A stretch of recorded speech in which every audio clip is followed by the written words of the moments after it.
Okay, so this is my third and final video that I will be sending out tomorrow.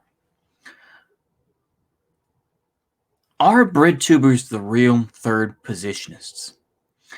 The reason I say this, and I say this purely in the sense of of countries that they support and everything else like that.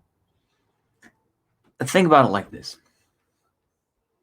They don't like Russia, but they also don't like Ukraine because of fascism, at least the smarter ones. So ultimately, who do they support? You think about it.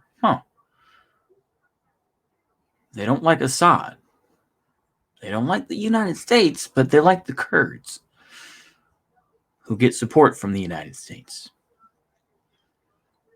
US versus China. They don't like either country.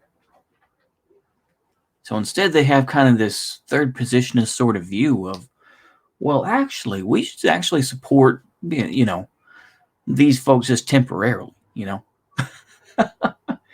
It's funny to me. It's funny to me. I think that's part of the reason why that one dude left. The guy who had a fake brother. What the fuck is his name? Or is the Welsh? No. He's not Welsh. What? Is he? I can't think of it. Yeah. Hey guys. Yeah. I'm trying to think of who the fuck he is. Who cares? Anyway, the Marxist humanist. Y'all know who I'm talking about. Y'all have been on there long enough, but it's almost there. I can't think of it.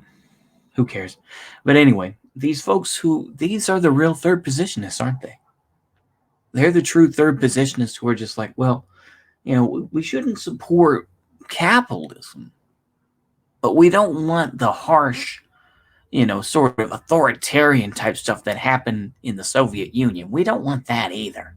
We don't want that. So we're going to try to find this middle ground. That's what third positionism is. It's this, we need to find that middle ground. That's really what it is. And this is, they've managed to ruin third positionism. We're all going to be Duganists by the end of this, aren't we? It's so funny, but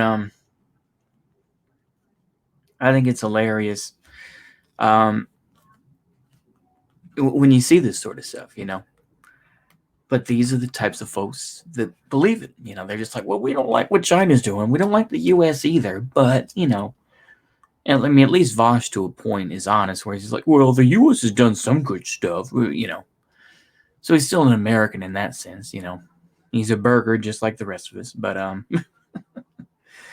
the thing is that we all still have a bit of, I think, in the Marxist lexicon, a bit of chauvinism for our own. We have a bit of national chauvinism, don't we?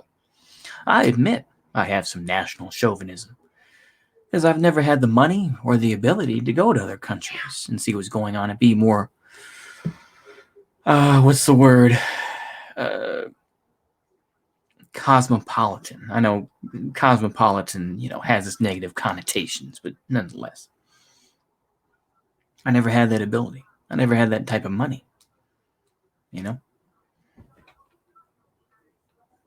I've just been, I've been slumming it here in the state of Texas, But anyway, we all have a bit of chauvinism that goes on. So as much as people say, oh, I hate America, I hate it, you just don't like the government. And I've tried to say that. I'm always going to be an American. I've tried to say that. I just don't agree with the federal government and don't agree with the overall foreign policy that the federal government in Washington, D.C. promotes. I think that's fair. I think, let's be honest about it. Yeah. I'd love for this all to stay as one country. I just don't see it that way, though. There are real racial divisions and there are real issues at hand. You can say race isn't real all day, but then we'll simultaneously say, oh, whiteness, this and that. Whiteness isn't real, but blackness is. Go ahead. You're just going to alienate people, and that's fine. If you want to alienate people and you want to have your own little circle jerk or your own little LARP group, go ahead. To a point, this is a LARP group.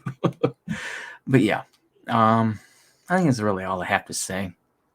It's just so ridiculous when you see these folks and they just take up that third. They really are unironically the third positionists of their time, aren't they? Oh man. Anyway, hope y'all enjoyed that. See you later, and bye bye.